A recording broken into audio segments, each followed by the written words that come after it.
Governmental Affairs meeting. Let's do roll call, please. Is it Ms. Teresa Beecher doing roll call this morning? Yes, ma'am. Councilmember Palmer? Present. Councilmember Moreno? Councilmember Giruso? Here. Councilmember Brosset? Councilmember Wynn? We do not have a quorum. Great, thank you so much. Teresa, it looks like Councilmember Moreno just checked in. Councilmember Moreno? Yay, Awesome. We have 3 members. We have a quorum. thank you so much. Agenda? All right, folks, the COVID-19 pandemic continues to preclude us from meeting safely in our council chambers. We must therefore operate in this virtual fashion using the public comment guidelines outlined by the Louisiana Attorney General. Here are the public comment rules that we will follow today. At the beginning of the meeting, staff will read the agenda for today's meeting in its entirety. That agenda is also online at council.nola.gov. We will then recess for 15 minutes to allow citizens to submit written comments for any agenda item. Anyone wishing to comment should go to council.nola.gov and fill out an online public comment form. Only written public comments will be accepted. Public comment will be limited to 1 comment per person per item. Comments should also be limited to 2 minutes when read aloud and be germane to the agenda item at hand. Public comment will be closed at the end of the 15-minute public comment period. No written comments will be accepted beyond that point. Before voting on an agenda item, council staff will read any public comment received for a pending agenda item. Teresa, can you please read the agenda in full? Yes, Councilmember. Governmental Affairs Committee meeting agenda for Thursday, April 29th, 2021 at 1 p.m. 1. Roll call. 2. Recess to receive public comment. 3. Approval of the minutes for the March 18th, 2021 meeting. 4. Appointments. 4A, CBD HDLC. 1. Winton Payne. 2. Peter Traplin. B. Industrial Development Board. 1. Daryl Saison Jr. and 2. Eugene Greene. C. Sanford Sandy Krasnoff New Orleans Criminal Justice Council. 1. Kenneth Dorsey Sr. 2. Thelma French. 3. Ernest Johnson. 4. Melanie Talia. 5.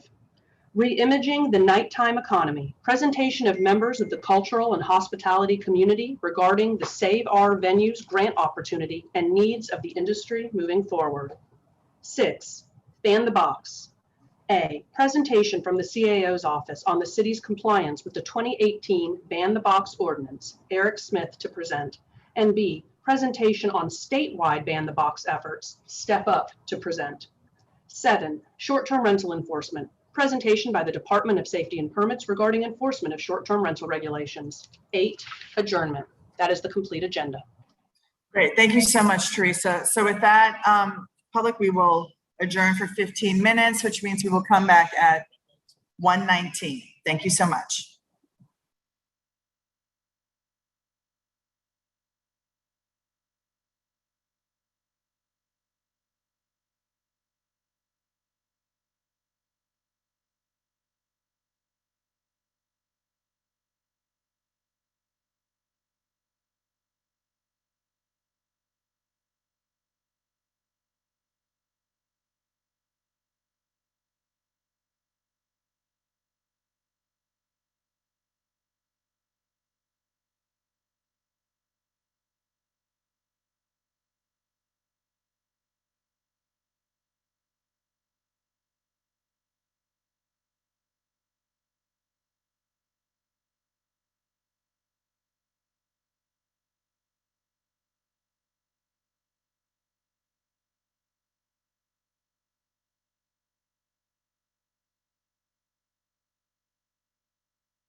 Okay, everyone, it is 1:19.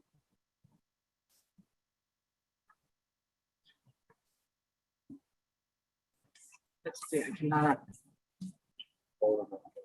Okay, Teresa, Yes, Councilmember. can you, looks like I need you to start my video. Oh, I apologize. No worries. And if you would not mind reading roll call, Ask to start video. Should be able to start there's your. all in for a quorum. Paul, it's not allowing me to. Councilmember, try again. Do I hit the? Thank There we you. go. All right. All right. Thank you all so much. So roll call, please, Teresa. Get us back in. Councilmember Palmer, Here. Councilmember Moreno, Councilmember Jeruso, Here. Councilmember Brossett, Councilmember Wynn. Here. We have 4 members. We have a quorum. Great. Thank you so much. Can I please have a motion to approve the minutes from the March 18th, 2021 meeting? So move. Moved by Councilmember Wynn. Do I have a second? Second. Second by Councilmember Moreno. All in favor? Aye. Aye. Aye. Great. Ayes have it. So next, let's go to our appointments. All right, Mr. Carter, are you reading this or is Teresa is? Okay, Teresa, you're going to pretend like you're Mr. Carter today? Yes, ma'am. Thank All you. right. With regards to the CBD HDLC, the council research has received the questionnaire for the appointment of Winton Payne to the CBD HDLC and have found it to be in order. Great, thank you so much. Do I have a motion? So moved. Moved by Councilmember Jeruso. Do I have a second? Second. Second by Councilmember Wynn. All in favor? Aye. Aye. Aye. Any opposition? Great, thank you. Next one, Teresa. Council research has received the questionnaire for the appointment of Peter Traplin to the CBD HDLC and have found it to be in order. Thank you so much. Do I have a motion to accept Peter Traplin on CBD HDLC board? Moved by Councilmember Moreno. Do I have a second? Second. Second by Councilmember Wynn. All in favor? Aye. Any opposition? No, thank you. Council research has received the questionnaire for the appointment of Daryl Sajon Jr. to the Industrial Development Board and have found it to be in good order. Do I have a motion to accept Mr. Saison to the So moved. IDB board? Moved by Councilmember Jeruso. Second. Second. Second by Councilmember Wynn. All in favor? Aye. Aye. Any opposition? Thank you. The next one, please, for IDB. Council research has received the questionnaire for the appointment of Eugene Greene to the Industrial Development Board and have found it to be in order. Thank you. Do I have a motion to accept Eugene Greene on the IDB board? I'll move. Moved by Councilmember Moreno. Do I have a second? Second. Second by Councilmember Wynn. All in favor? Aye. Aye. Any opposition? No. Thank you. Next, we have the Sanford, Sandy, Krasnoff, New Orleans Criminal Justice Council. Ms. Teresa. Council research has received the questionnaire for the appointment of Kenneth Dorsey Sr. to the Sanford, Sandy, Krasnoff, New Orleans Criminal Justice Council and have found it to be in order. Thank you so much. Do I have a motion to accept Mr. Dorsey? So move. Moved by Councilmember Wynn. Do I have a second? Second. Second by Councilmember Moreno. All in favor? Aye. Aye. Any opposition? Great. Thank you. Council Next. research has received the questionnaire for the appointment of Thelma French to the Sanford, Sandy, Krasnoff, New Orleans Criminal Justice Council and has found it to be in order. Thank you. Do I have a motion to accept Ms. Thelma French? So So moved. Moved by Councilmember Jeruso. Do I have a second? Second. Second by Councilmember Wynn. All in favor? Aye. Aye. Any opposition? No. Thank you. Council research has received the questionnaire for the appointment of Ernest Johnson to the Sanford, Sandy, Krasnoff, New Orleans Criminal Justice Council and has found it to be in order. Do I have a motion to accept Mr. Johnson? So move. Moved by Councilmember Wynn. Do I have a second? Councilmember Moreno seconded. I'm so sorry. Sorry, Councilmember Moreno. All right, all in favor? Aye. Aye. Any opposition? Okay, thank you. Council Research has received the questionnaire for the appointment of Melanie Talia to the Sanford, Sandy, Krasnoff, New Orleans Criminal Justice Council and has found it to be in order. Great, thank you so much. Do I have a motion to accept Melanie Talia's appointment? So moved. Moved by Councilmember Giarrusso. Do I have a second? Second. Second by Councilmember Nguyen. All in favor? Aye. Any opposition?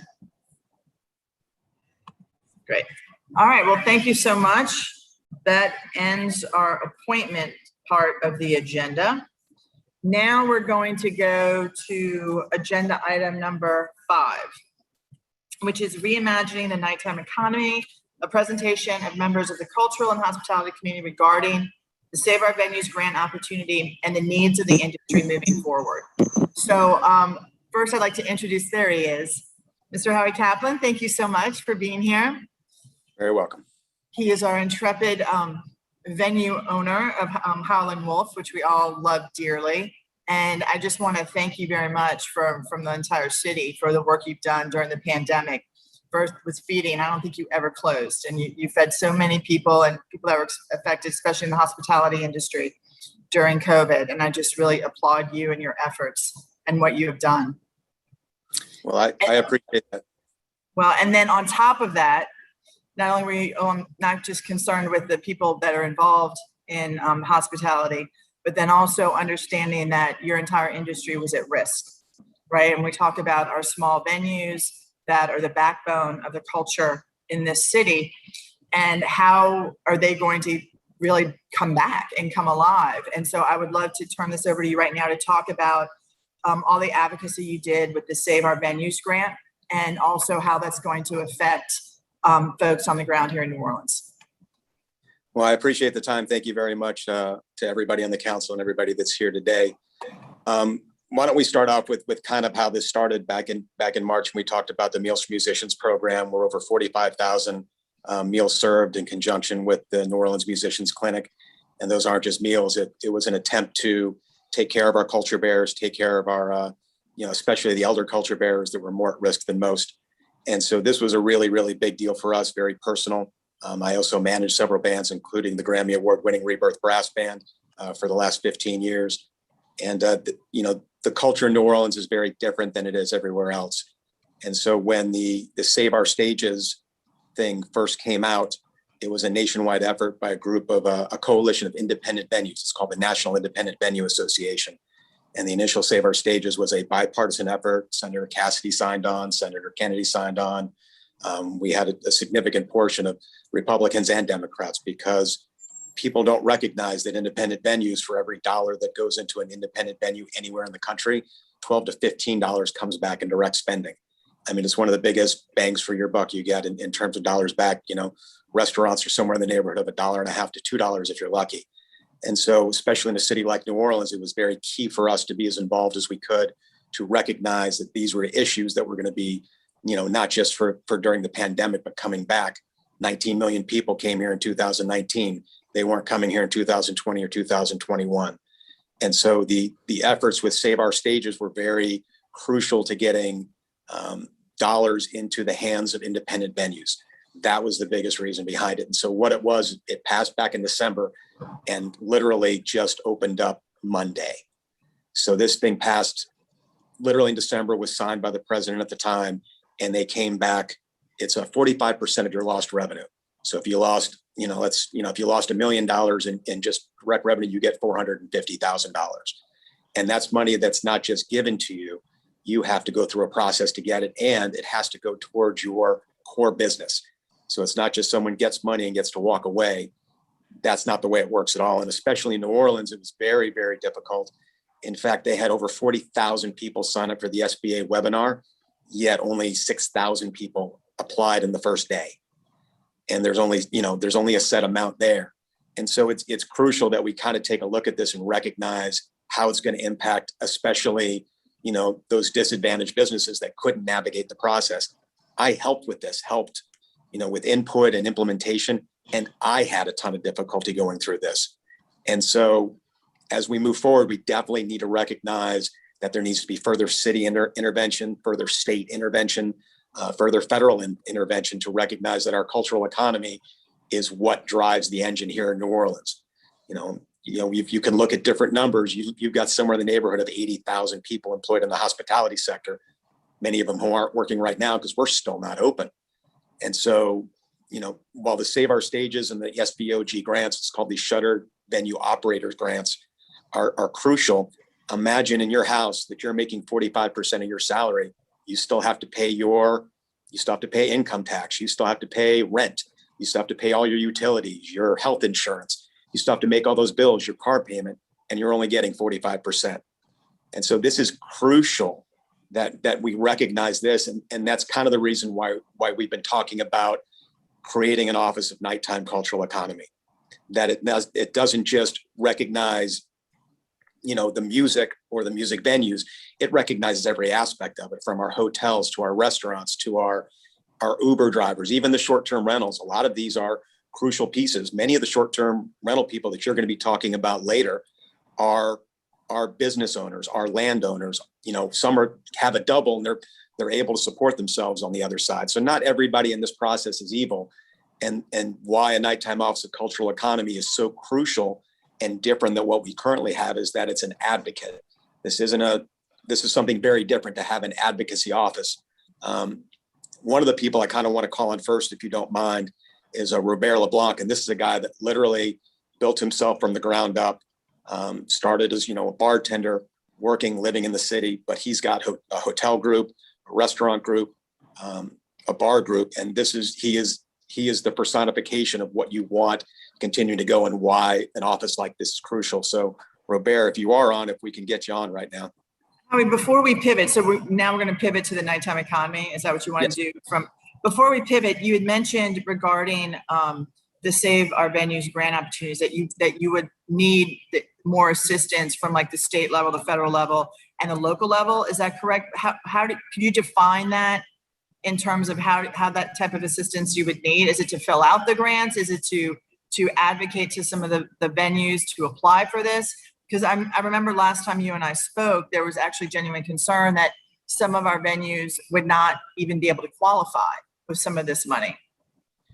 So yes, and yes. We would need help from, so actually the city and Jeffrey Schwartz with economic development actually created an office or a connection to an office the city would pay for with help with the grants. And last I checked, not one person had gained access to that. So the process itself is very difficult. You have to go through a SAMS number, a DUNS number, filling out forms that are kind of onerous. And if you do it incorrectly, you are denied. And so it's a very difficult process for normal people to do, let alone folks that are actually going through the process, and trying to figure out the paperwork. In other cities, and again, we're going to be referencing what other cities have been doing. The Red River Cultural District in Austin, their city council actually set aside money for venues and the cultural economy separate. In many states, That's within their allocation that they received, they actually set aside money. Yes, and that came from the initial CARES money. Got it. And so that came from both state and city efforts to put dollars in. And that's just one example. The same thing happened in Denver. The same thing happened in San Francisco. And so there's been a concerted effort working with private groups, working with public groups, working with city government. These are all things that are crucial because it's a public-private partnership all the way around. Great. Okay. Thank you so much. I wanted folks to be aware of that. It's really important for people to know, just because that money is out there, it doesn't necessarily mean everyone's going to get it, and that it's easily to be accessible for your venues. And I know we're all very concerned these next 6 months are going to be crucial to keep some of these venues operating and open even. So. Well, let me follow up with that real quick. So one of the reasons many of our venues won't get it isn't just because they can't navigate it, but because a traditional music venue here isn't what many would consider a traditional music venue. And so, as we were going through the implementation procedure, we went through a whole process, and many of them were talking about having ticketing systems or fixed front of house mix positions or receipts for lighting rigs. And you can go to any, some of these places that have been doing music for the last 20 years. I mean, I can look at Kermit and the Mother-in-Law Lounge. We can look at Bullets. You can look at some of these places that wouldn't be considered music venues anywhere else, but are essential and crucial to every part of our culture, especially in the neighborhoods where, bars in other cities are just bars. They're places to drink. Here, they're community centers. I mean, take a look at Howlin' Wolf. You talk about the feeding program, but we've also done COVID testing. We've done blood drives. We've done vaccinations, not just at the Wolf, but we've helped work them together. We vaccinated 238 elder culture bearers at the Ashe Cultural Arts Center. That's what music venues do in New Orleans. That's what bars do in New Orleans. That's what restaurants do in New Orleans. We're very different than anywhere else. Thank you. And again, thank you for bringing that up. And I know the administration is very intent on helping y'all get that money. And so just please keep us apprised. And I would love to do a follow-up on this in a couple months to see how that money is coming down, because I think that's very important. I'm having flashbacks to post-Katrina days when we had, the road home money and, you're promised all these things. We have to move cautiously, yeah. And also, I just also want to note with the SBA money, they've never done a grant program before, right? So it's going to take them a little while to figure out how to do a grant program as opposed to a loan program. So we just want to make sure that all of y'all are surviving. That goes without saying. It's the very first time the SBA has ever done a grant program, and they're basing it very much on how they do art, how the NEA does art grants, which is such a Byzantine process. And it takes years. Yeah. Oh my God, yeah. So we're hoping that the SBA got it right. There's been, from what I understand, the new SBA director actually is a Louisiana native, and so they get it, they understand it, they've been working hard. But again, you're building it from the ground up. Great. Well, thank you so much, Howie. And we're going to pivot, council members and public, to nighttime economy and how important that is to the city, but also to the country. There's a lot of movement about really giving nighttime economy its due, its place. It is a huge economic driver for the city of New Orleans. It's also one of the main reasons why we all live here, and I grew up here, and I think we all know how important it is. You can reference your neighborhood bars, but also our restaurants, all sorts of functions. And so before I go into that, I just want to turn it back over to you and let you go, and then I'll make some other comments as we progress. Absolutely. So like I said, I did want to start with, if Robert is on. If not, we can go to the second one. But we've got what I've asked today is for a few different stakeholders in the cultural economy. These are folks that have lived it, not just their entire lives, but they've shared it and helped nurture it in ways that people can't begin to comprehend if they just look at it from the outside. So I did want to start with Robert, because again, we're not just talking about music. We're talking about all the folks that are employed in the hospitality industry. And so Robert, if you want to go, I know we've had a conversation about it, but if you can kind of share what we talked about. Yep. I appreciate it, Howie. Thank you for inviting me to speak, and thank you guys on the council for having all of us. I'll try to be brief. My video, they're not allowing me to show my video, so I apologize, but it's not a great hair day today anyway, so it's probably for the best. It's important to us, guys. I know you guys understand this, but all of us who are on this call, and I think we all hopefully exemplified this, for the most part, we're all in New Orleans and of New Orleans because we love it. And it's always been important to us to be really good citizens. And I think hopefully that our behavior demonstrated that from the earliest parts of the COVID restrictions and shutdowns. We've all honored those things. It's important. The city at large is important. And we want to make sure that we're good citizens and contributing to that. And the nighttime cultural economy, it is the lifeblood of who we are. It's where a lot of our most creative people earn livings, and it's incredibly complex and interconnected. And so I think it would help us. We put together a group of bar owners specifically, and I'm a decent cross-section of bars, restaurants, and hotels. We put together a great group of bar owners, and we're sharing resources and we're doing the best we can. But I do think we could have been more effective and more efficient had we had one, and I think we could have had a better impact as well, frankly, if we had one central source of information, resource, and support to help us learn how we can best represent the city and take care of our neighborhoods and our communities, but also best share information. We're all fortunate enough to be friends and have relationships and to be digitally connected, but there are so many owners and operators who unfortunately don't have those relationships and those luxuries. And there is a real concern and fear that they get left out. And you guys are all New Orleanians and you understand this, but in most cities, restaurants, bars, hotels, they all compete with each other. But in our city, we're all friends and we all look out for each other. And we truly believe in each other, and we're our biggest fans, and we're each other's biggest customers and guests. And so I'm excited about the prospect of this, because I think what we will do is we can make a greater impact all together. And I do think that it would give us a platform to show the city how important it is to us to be good citizens and to represent what we think 21st century New Orleans can and should be. So that's my piece. Thank you guys for having me. And look, I know it's been a tough time for everybody, but I will say we all greatly appreciate you guys' leadership. And I do wish you guys could have been on the inside of a lot of these meetings, because there wasn't a lot of vitriolic hate expressed towards the city and regulations. It was more about resource sharing and how we can come back strong. And we're all proud to represent the city. So thank you guys very much for even considering this. Thank you, Robin. So Robert, he brings up a really good point. And thank you very much for taking the time today. What this office would be an advocate.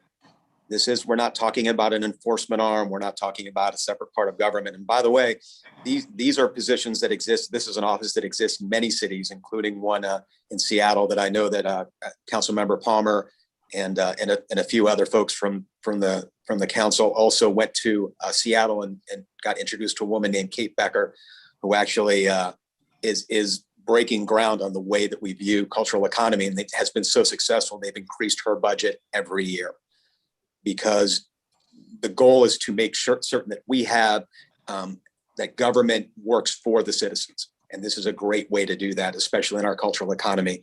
A champion, not just for the guests that are coming in, but for the workers that are working in it, for the business owners, for all the stakeholders involved that create a thriving cultural economy. So it's crucial. He kind of brought that up, that, it's government needs to advocate for its citizens. And this is a really easy way to do that. Heck, right now, Iowa City has a nighttime mayor. That's crazy. Pittsburgh, Orlando, Miami, New York, you can go all across the globe, Berlin, all have offices that do this and are doing it successfully. We're putting all the information together to share with you guys. That'll come from Councilmember Palmer's office. Next up, I hope you guys know this next guy. His name is Derek Tabb. He was the snare drummer for the Grammy Award-winning Rebirth Brass Band and the founder and of the Roots of Music. I'm sure all of you are very aware of the work that he's done. And, we've had long talks and long conversations about this over the years. And I kind of wanted him to kind of fill you in, because this isn't just about businesses or dollars. It's also about, the nonprofit sector. It's about building our culture up from the streets. It's not, this doesn't just come, just open up a music club and the next day there's, 1,000 people in the room. This happens, these kids that are learning. And so, Derek, if you don't mind, we'd love to hear you. How y'all doing today? Hope y'all can hear me. Everybody can hear me? Yes, thank you, Derek. Again, I want to echo what Howie and Robert said. Thank y'all very much for having us. And we all agree that, we need this. We really need an advocate for us, but not just for the bar owners. I have young kids that are dealing with roots of music, and all of them inspired to be musicians almost. I say about 80 to 90% of them are inspired to be musicians. And I think having a home, a safe place to know that they are heard and know the next steps on being good musicians. You know that we have some problems on Frenchman Street and during the quarter with musicians, but I think if the musicians had a voice or somebody to speak to right face-to-face or one-on-one, it would be more of a negotiation of making a problem come to a solution rather than keep burling over to it be a problem that we all have to participate in, and it's out of control. I think that just having that central place to come to is very important for not just the bar owners and the nonprofit, but also the kids, because they're right now our future, and they're going to be coming up looking at the things that we did and the things that the foundation that we laid down for them to move forward as musicians. And if they have it at all these other places, I think that New Orleans should be one of those places that really takes it and go even further with our music scene and nighttime scene, because I've traveled the world and nobody has a nighttime scene like New Orleans. So I think that would be a very important office to have. Thank you very much, Thank Derek. you, Derek. Can I just make a comment? Derek, I'm so glad you brought up Frenchmen and the young musicians. And I don't think anybody ever wants to see what happened down there again. And I really honestly believe that if we had a nighttime mayor position, that never would have happened, right? Because you would have had an advocate for the musicians who would have also recognized that all of a sudden these vacant lots that musicians used to play in got built on. Our musicians were being pushed out, and it would have been more of a problem-solving situation if we had somebody at nighttime who was always there as an advocate for your industry, but then seeing what's happening in the surrounding area, right, and how people were being pushed around, and that's actually what created the conflict, right? Yes, and having somebody, just feeling comfortable talking to somebody. As a musician, right, you don't have that comfortable person that you can go to, that familiar face that's around that you can say, hey, I can go talk to this person about the problem. We actually, as musicians, all you know to do is to call the police. That's all you know to do. And sometimes that situation doesn't always end up right. Right, and the neighbors don't want to call the police. Nobody does, because at the end of the day, just like Howie said, we all live here because we love the culture, we love the music. I live around the corner from a bar. I love to be able that plays music. I love to be able to walk around this, the street. That's why we live where we are. But we've had so many pressures on certain neighborhoods and areas, and we're forgetting where our roots were, right? And so we do need that voice, right, to remind us what it is. Yes. And to have that communication. Communication is everything. And right now, I think that communication is a little bit lacked amongst the government, bar owners, community. It's like we have to find a way to come together and really gel, be New Orleans. In New Orleans, we used to be in a big pot of gumbo, everybody getting along in our own way. So I think that's the way we have to do with this particular subject right here. Find a way that it comes to a big pot of gumbo and we work together and make it a good pot of gumbo. Yeah, and I went, and you're so right about communication. I went and sat down with the band from Frenchman Street right after that all happened, and they told me so many things I didn't know. Like, a lot of folks who don't understand that culture would be like, why don't they just play inside of a bar, right? Why don't they just play at the Spotted Cat or what have you? But the reality is, when you got 8 people playing and you're only making $350 up in a bar, you're making nothing compared to what you can make on the street, right? Exactly. And when you have a larger band, and that was a whole dynamic that I didn't understand until I sat down. And that's where I really believe we need that advocate who's there all the time. And also, I could say that, it's about the money most of the time, but a lot of times, a lot of these kids are learning. Right, exactly. There. You have a lot of people that come in town from out of state that learn right from the streets of New Orleans on how to play brass band music or jazz. They learn from right there on those corners, and then they move up to be some of your best musicians. Your trombone shortest started in the French Quarter, actually went to jail in the French Quarters. So you have to use those incidents to better what we do. Thank you. So you bring up a really good point, and both of you did, but you need somebody that actually talks the language of nighttime economy, that knows how to talk to a musician, that knows how to talk to a club owner, that knows how to talk to the neighbors, because this advocacy isn't just about the culture bearers and the folks working in the industry. It's about the neighborhood groups. It's about the nonprofits like Magno that represent the musicians. Right. It's about the neighbors. It's creating and working with neighbors to create good neighbor agreements. In DC right now, they're actually creating a very unique good neighbor agreement. So when you move next to a place like the Howlin' Wolf or Tipitina's, or a place that actually has culture, you understand what it is before you get there and you recognize it. There are a lot of positive steps that a lot of these people are making. And you brought up the police, which is a great example. Having a liaison within each district, having a sergeant or a lieutenant, not just a patrolman that comes up, having somebody in traffic that, that understands, a liaison that understands what a second line is and how it goes, because not every officer does. And so it's really, again, this is an advocacy position that isn't just for musicians or music clubs or bars or restaurants or hotels. It's for the entire community. It's to create a safe space and having people that understand that language, that get, where the musicians are coming from, where the stakeholders and the landowners and all those pieces. It's so crucial, and it's so easy to do.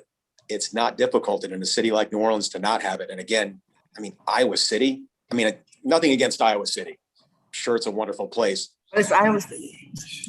But can you imagine like they're kind of getting it and recognizing it, and they've got nothing. We're the birthplace of all modern music. Go down to Congo Square. You can trace almost every bit of modern music back to one place right here. That's staggering. And to not recognize that, to not move forward with that. In fact, one of the things that Greg Lucas of Preservation Hall has been working on, and Ben Jaffe, is literally recognizing the city of New Orleans as a UNESCO heritage site. Having an office of cultural economy and nighttime cultural economy working in conjunction with the existing offices is so key, because again, you would have a liaison from safety and permits. You would have a liaison for code enforcement. You would have liaisons within the police department that make sure that these issues don't boil over, so that a musician doesn't get arrested. Of course, it's a good story for Trombone Shorty at that point, but you don't need that. It's just so unnecessary. And so kind of leads me into where we're going to the next part. And we're talking about stakeholders and business owners and people that have literally put every dime they have into something. I've got Rob Mercurio, who's also, most of you should know him from Galactic, and as one of the owners of Tipitina's. And he's actually been a very crucial part in the Save Our Stages effort. It's been very vocal, not just locally, but nationwide, and has helped kind of turn the tide. And this is, the Save Our Stages grants we were talking about, the shuttered venue operator grants, are key to kind of helping Tipitina's, because right now we're at limited capacity. Tipitina's is an 800 cap room. That's where they make their money. You can't make money with 100 people coming in the door a few nights a week. So take it away, Rob. Thanks, Howie. Thanks to all the council members. Yeah, thanks. I think I just kind of concur with everything Derek and Robert and Howie have been saying. I think that this pause in our restaurants and venues being open has given us a chance to reflect on how much they make up a lot of the culture of New Orleans, and how important that nightclubs and restaurants and musicians are to what makes New Orleans what it is. And I think this is a great time to make a move into a nighttime culture mayor that can advocate for what we've been doing and help us move forward and actually take what we have been doing and bring it up and up, progressing beyond what we've been doing. I think that having a direct line of communication for musicians, I'm a musician and a club owner, so I'm kind of riding on both sides. Having a direct line of communication for club owners and musicians to help resolve issues or problems, or even, like I've been saying, help us progress into doing beyond what we've been doing, would be a great help. And it's amazing that New Orleans doesn't have somebody like this now that we've been talking about it for so long. That we I just think that we could all use a direct line to the council and to the city to be able to progress. So not sure I can add too much more than that has already been said, but I'll just throw in my my vote with everybody else. Thank you very much.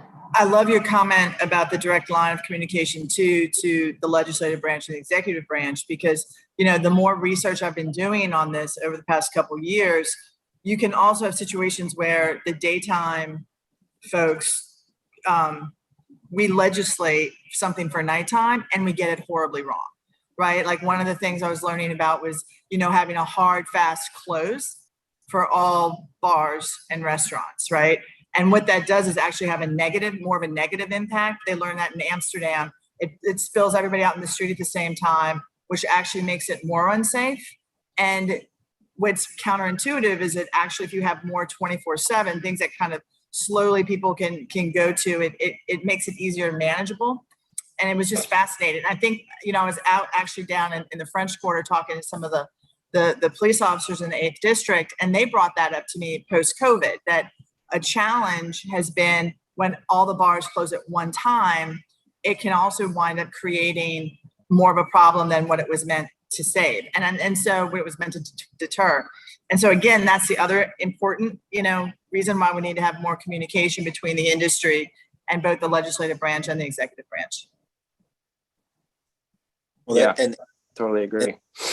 that brings up a point that this office, we're looking at a holistic approach to a 24-hour economy. So it's not just about the nighttime cultural economy, but it's literally having an impact, because this office itself wouldn't just open up at 5 o'clock on a Friday night. These are people that are working directly with safety and permits, working directly with the health department, working directly to enhance the experience, not just for the venues, not just for the restaurants and hotels, but to enhance the experience for our visitors. You know, when you have a government that's working with you and for you, when you're able to give your guests a better experience, and we need those people right now. It's what our economy counts on. And understand what we're finding in some of these other cities is literally that you're finding increased compliance, and you're finding increased permitting, which means more dollars into the city coffers because people understand how to get permitted. They're not finding it as onerous as it can be. So looking at it from a holistic approach is key to all this. That it's not, understand something, this is about dollars. We love our culture, but this is about dollars, and it's not about taking advantage of the culture. It's nurturing it in a way that it continues to move on, that it continues to put dollars in the pockets of everybody and making the experience whole. Again, this is not a separate thing where it's, you know, it's just about music. It's about all of this. It's about the entire experience for everybody, and not just for our visitors, but for our neighborhoods, for our neighbors, for everyone.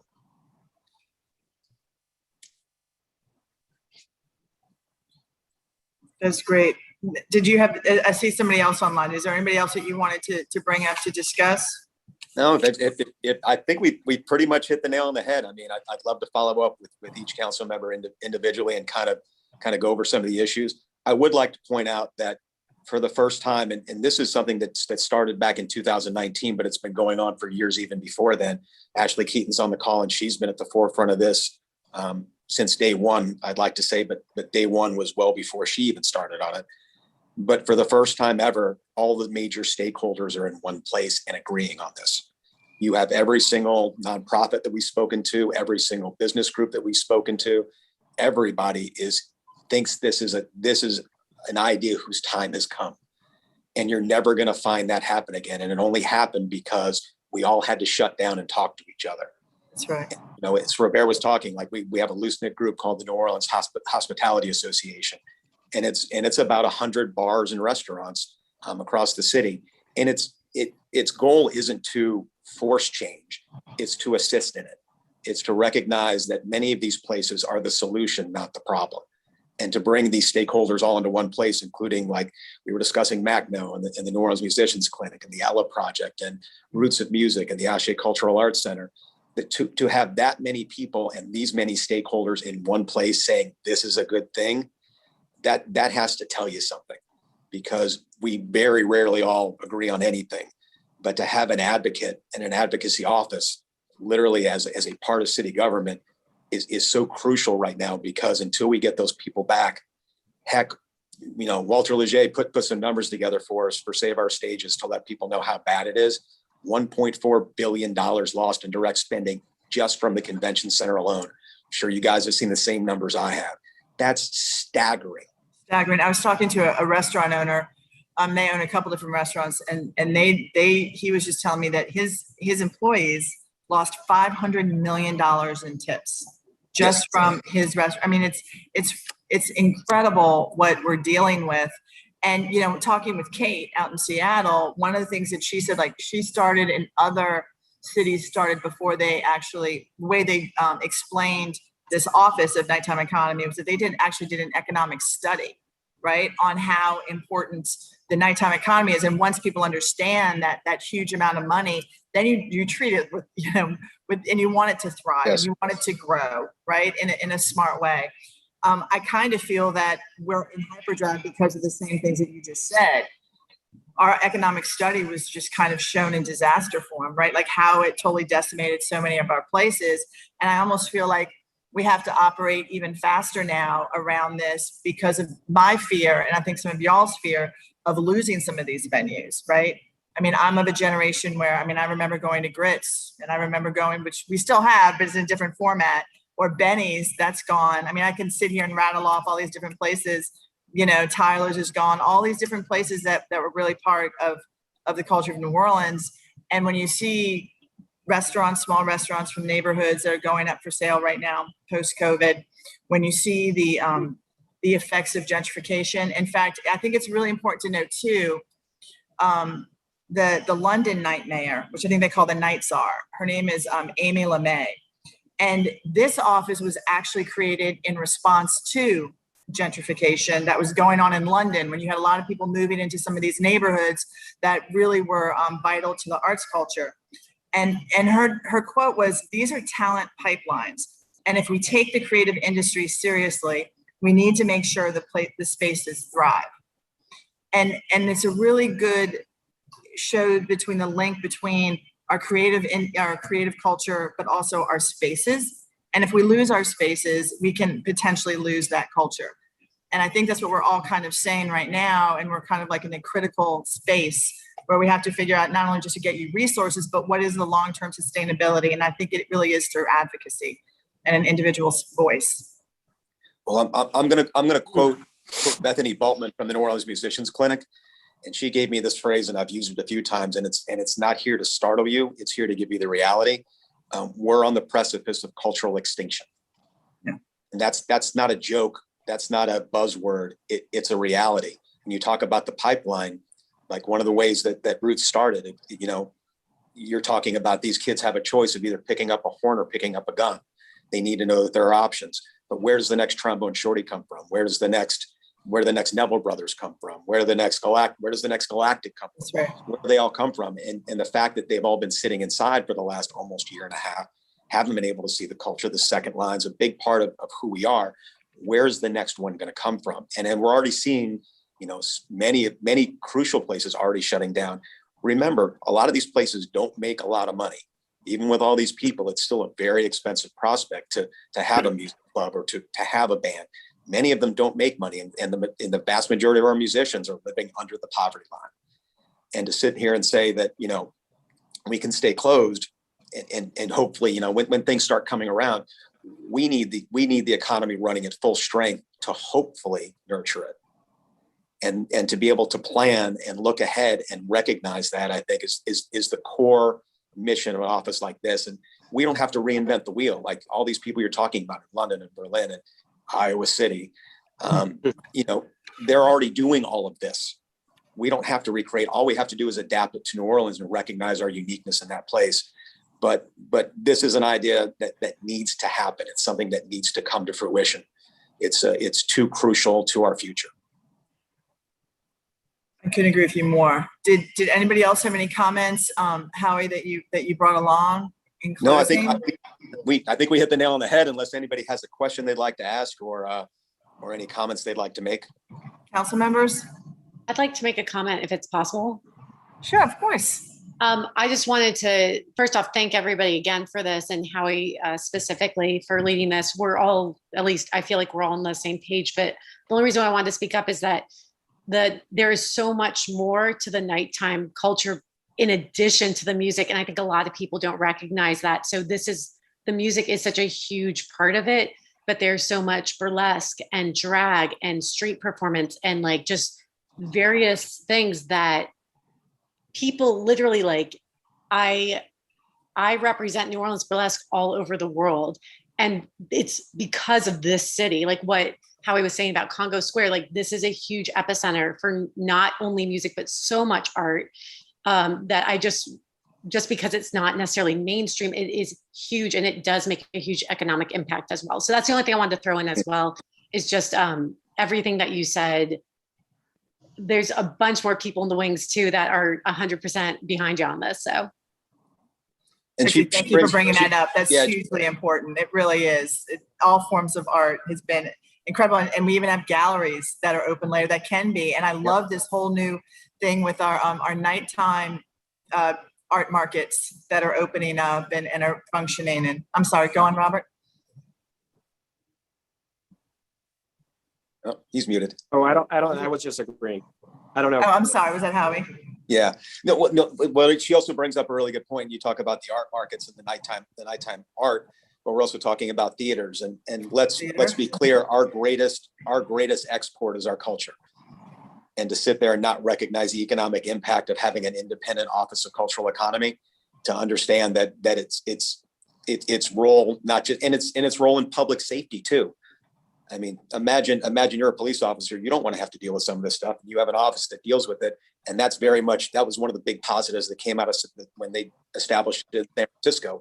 It took everything off the plate of the patrolmen until it became an issue, or a much larger issue. And it happened so rarely at that point. So this is a way to free up the police for, to deal with real crime, not musicians playing or artists performing or any of the things, that like Trixie's talking about.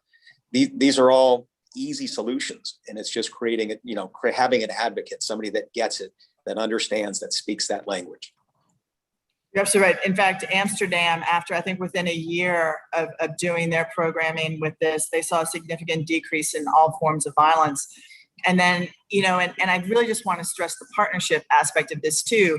When we talk about different types of venues and performance venues, I think Trixie, you bring it up, we have these amazing little performance venues in our neighborhoods all over. I can think of the Marigny Opera House, and I love how the NOLA project goes to different locations to perform. And that also becomes, when you cultivate that and you have that nighttime economy, it also makes the neighborhood more vibrant and safe in the evenings as well. We can't look at this as a conflict, right? We all kind of live off of each other. So thank you, Trixie. Well, you can take a look at Fat City to prove that point as well. When they shut the bars down at midnight, crime skyrocketed, and it's still up. Right. You're absolutely right. I'm sorry, Councilmember Jerusa, I think I saw you take the mic. Yeah, thank you. Howie, good to see you and everybody else. I think Howie's making kind of a really interesting point on this last end too, as we focus on like our resources right now. And it's two things. One, Howie, I kind of heard you say, in the midst of all of this, it's caused a re-examination. And then that's really what drives a better solution. And by having burlesque and music and restaurants and everybody as part of the discussion, then you can drive where you want to go. And then two, we're having a lot of conversations right now, I feel like, about what enforcement looks like. And, we've talked a lot about this issue with police. There are things that we are trying to get police out of doing as much, right? Like if we can get them out of writing parking tickets writing traffic violations like other cities do, that frees them up to do other things. If they're not dealing with homelessness because they don't have all the training, we have Unity and social workers who are dealing with it. And Howie, as you're pointing out, if we're doing it here too, it clears them up to do other things that are sort of the higher and best use. So I just want to say I appreciate this discussion in the sense of, the totality of what's happened to so many businesses has been obviously stark because of what COVID and people because of what COVID has wrought. But now this gives us a new opportunity to work together on something that hopefully is better. Thank you all very much. Thank you. And I would be remiss if I didn't recognize Ashley Keaton, who is, I think, on this call. Ashley was the force behind helping us organize, it was District B and my district, and we got the administration to come out to Seattle and to San Francisco and to Washington. I just want to thank you, Ashley. And I know we're going to be working with you.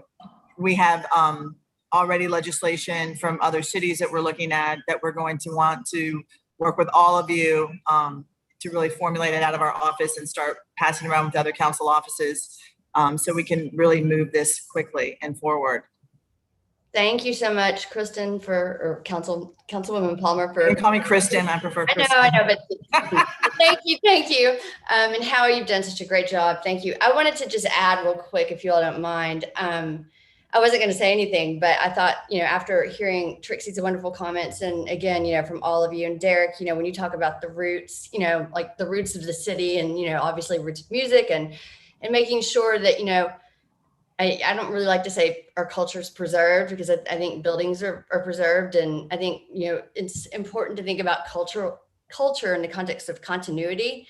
And so, I realized that the nightlife economy, that Mardi Gras Indians and that sort of, tradition doesn't necessarily extend, into the, focused realm of the nightlife economy advocate. But when you're talking about a nightlife and cultural advocate, of course, it would impact them. And something that struck me just yesterday, I was on the phone with Harisse Harrison, which most of you know is Sharice Harrison Nelson's mother, and also Donald Harrison Jr.'s mother.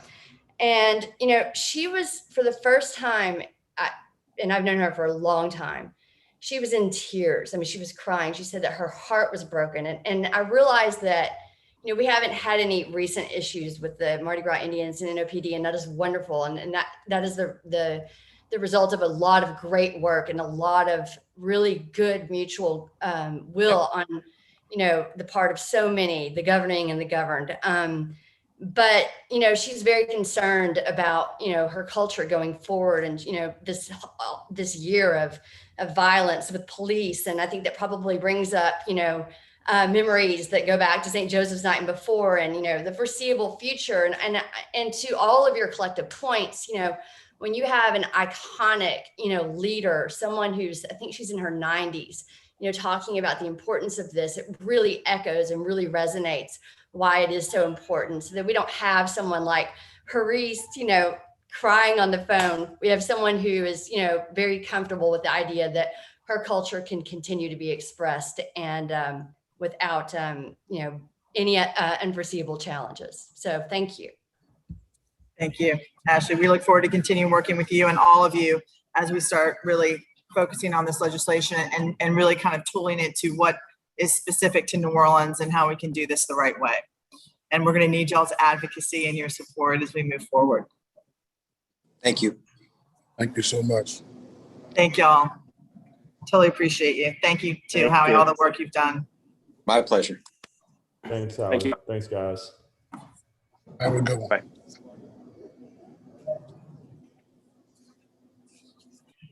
All right, well, that was great. Really exciting stuff. And now we're going to go to also something exciting, Ban the Box. Do we have, let's see, Eric Smith is here. Is Gilbert Montano coming? It's just Eric. Okay, great. As some of you know, this council, I passed the Ban the Box ordinance. And part of that is to do annual review on how that's being implemented. I just want to say I was super impressed, Eric, with the administration and how y'all have really taken this on and how important it is. So thank you very much. For those of you who don't know what Ban the Box is, some of our formerly incarcerated people want to go off looking for a job. They have to fill out an application that says whether or not you were incarcerated. That's something that's often a barrier to employment. It sets folks back. People have already paid their dues to society. They've already served. And what we're doing is setting folks up for failure if we can't give them the opportunity to participate fully in our society and in our economy. And so that was the reason why I authored and passed this legislation. And I don't think the council, it was a big issue with them as well. And so Eric, thank you. At the administration, I'm just going to turn it over to you to show how the city has been implementing this. Thank you very much, Councilmember Palmer. I believe there's a presentation that was included. Not just you. There we go. All right. So if we could just kind of briefly, if we want to go on to the content slide, I'll give a brief bit of background about Ban the Box, basically the findings from our research on the city's compliance and the compliance of our partner contractors and grantees, and then answer any questions that y'all have. So if we can go to the next slide there. All right. So Ban the Box is part of a collection of laws and policies the city has to influence the behavior of employers in New Orleans. It joins the living wage, local worker participation, equal business opportunities, and a handful of others. And all of these are policies that employers must implement if they want to be able to participate in publicly funded projects. The essential point for Ban the Box is to give applicants an opportunity to be evaluated based on their skills and qualifications for a job, not prior convictions. Ban the Box, the ordinance that you authored and passed, expanded an existing city policy dating back from 2014 that applicants aren't asked about criminal history until they've made it to the last round of interviews for employment. And even then, they're given an opportunity to explain mitigating factors and their own rehabilitation. And criminal history is not going to automatically disqualify any candidates for city employment. The Ban the Box ordinance expands that requirement to all entities that contract with the city or are grant recipients from the city. And as of 2019, in the United States, we have over 150 cities and 35 states, including Louisiana, who've adopted a Ban the Box legislation, at least aimed at public employees or public employment. Presently, we have a couple of city agencies who are generally exempt from this, and it's fairly self-evident as to why. So New Orleans Police Department, Fire Department, the Aviation Board, Homeland Security, and Juvenile Justice are the only city agencies that are directly exempt from not being able to ask about criminal convictions up front. So if we can go on to the findings. So the law went into effect March 1st, 2019. And since that time, for 2019, we had an additional 744 contracts that would have qualified under this law. 603 contractors or grantees. And among those, we had 0 requests for variance. So from the standpoint of looking at the contracts, what it tells us is that all of the employers that were involved basically were able to file an affidavit that said that their employment practices moving forward or would not necessitate a criminal background check or a box asking for voluntary criminal history at the beginning of an application process. If we can move on to 2020, so we had a full year here, and obviously a lot of contracting challenges in 2020, given all of the variety of things the city was going through. So we had 1,221 qualified contracts. Those were either new or renewed contracts. And one of the features of Ban the Box is that each year that a contract renews, the contractor again has to file an affidavit with the city showing their compliance with the regulation. In 2020, we did have 3 requests for variance, and 2 of those were granted, and it turned out that one was not necessary after some negotiations. So one of those requests for variance was a contractor who was a single purpose LLC with no employees and no process or intention of employing people. So essentially, their claim for variance was that they would never have an application process to begin with. And then in one of our contracts with Tulane, basically Tulane University just wanted to make sure that they understood that while their hiring practices university-wide do reflect the Ban the Box provisions, their police department, much like the New Orleans Police Department, has slightly different hiring requirements. And then the last request for variance that ended up not being necessary was one of the law firms that the city was negotiating with to provide services after the Hard Rock collapse. And through some back and forth negotiation, we managed to settle that so that a variance wasn't going to be necessary. They altered their application procedures to match what the city was requesting. In the fourth quarter of 2019, we added Ban the Box into brass contracting process. So now it's just one other step that procurement or any other contracting group is going to go through when approving contracts moving forward. There's literally a box that they will have to check off that says that the contracting entity has or is complying with Ban the Box. And if we can go to the last slide there, the last piece of reporting that we're required to do for this is to talk about how city agencies are dealing. Ban the Box has really been an integral part of the city hiring process since 2014. The CEO Memorandum 129 pretty much ingrained that into city hiring processes.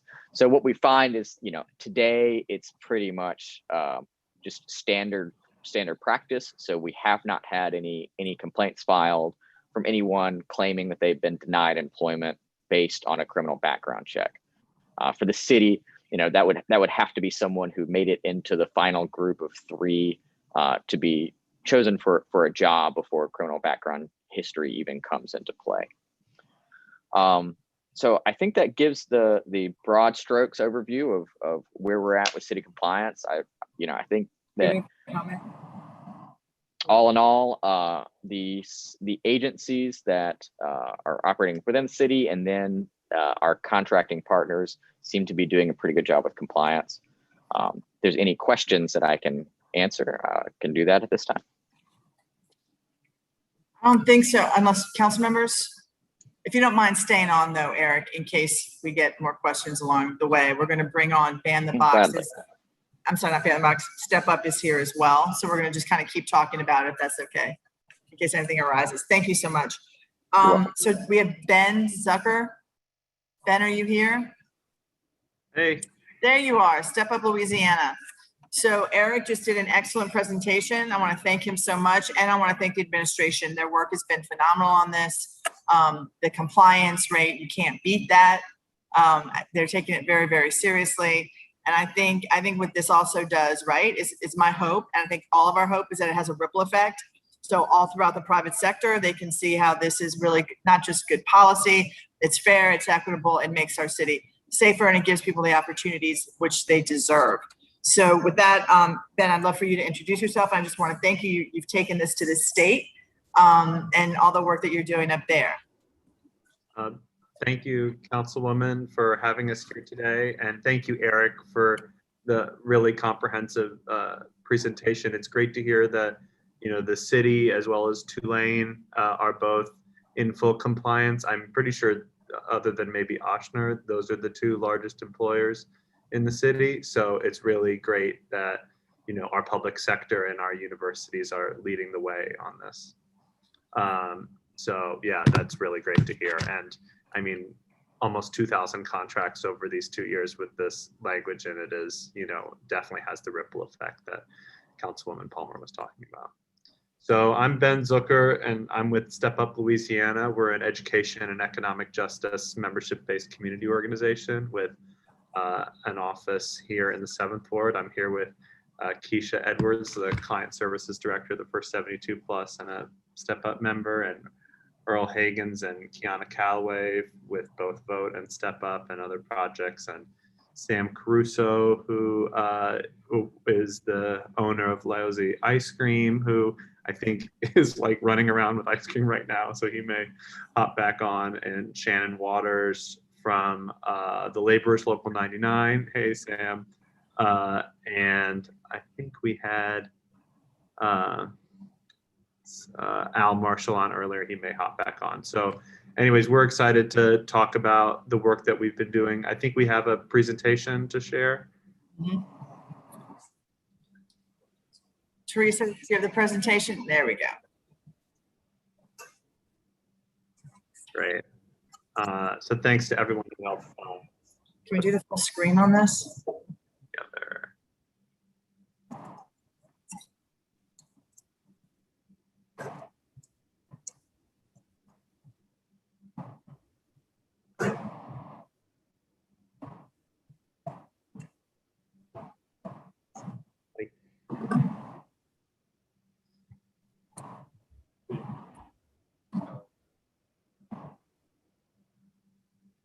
Great, well, perfect. There we go, how's that? It's all good.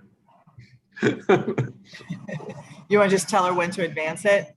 Sure. So this is what we're talking about today. We're going to have some testimonies. We're going to talk about our state fair chance and hiring act. Perfect. And then kind of our plan to win here. It's that was some history for us, Eric. I think we thought that the memorandum was in 2016, but you're probably right that it was in 2014. So thank you for that.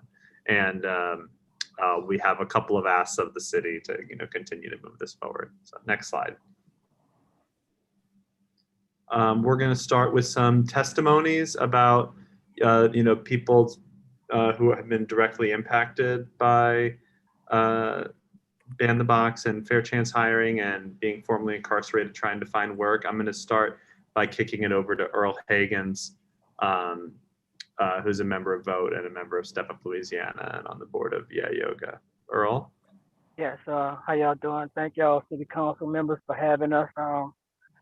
I'm happy to announce that I've been successful since we last met. I haven't asked for a place on your couch like I asked last time, but since then, man, we got real ambitious. We were successful with locally, having some success, but we got ambitious. We wanted to go statewide. We wanted to go big, and since I've been home, I won't say it hasn't been without struggle. You know, I still have my moments where I see other people being refused and denied, and it fuels me to actually get more involved. And we would love it if you all would just add some muscle to what we're doing, and be that echoing voice as our servants, as the people who put you in the place you are. Please help us to just further this necessary and needed piece of policy statewide. We're not asking for business owners to do. We're not asking them to do anything that isn't right or moral. We're not trying to tell them what to do. We're just asking, like I said before, just an opportunity to either be successful or fail in whatever job opportunity we seek. As simple as that may seem, it seems to be a hard ask with some business owners, but we would love it if you all could help us with this. So thank y'all for listening. Great, thanks, Earl. I'm going to kick it over to Keisha, who's with me now. Hi, everyone. Thank you for having me here. To all the council members. My name is Keisha. It was about 5 years ago, I found myself in a situation where I was involved with the justice system. Although it was not the perfect or ideal situation that I found myself in, I did. And I'm human, I make errors, make mistakes. But since that time, I have corrected my errors, I've corrected my mistakes, and I'm in a fight to help people just like myself who's formerly incarcerated. When I came home 5 years ago, and I applied for a job at a dollar store where I have experience in management, I did the process, did the background check, did the drug test, all that. But when the background check came back, and I hadn't even been convicted or received any time or anything, it was just the arrest at the time, I was denied a job based on the fact of my arrest. It wasn't even the conviction at that point, it was just the arrest.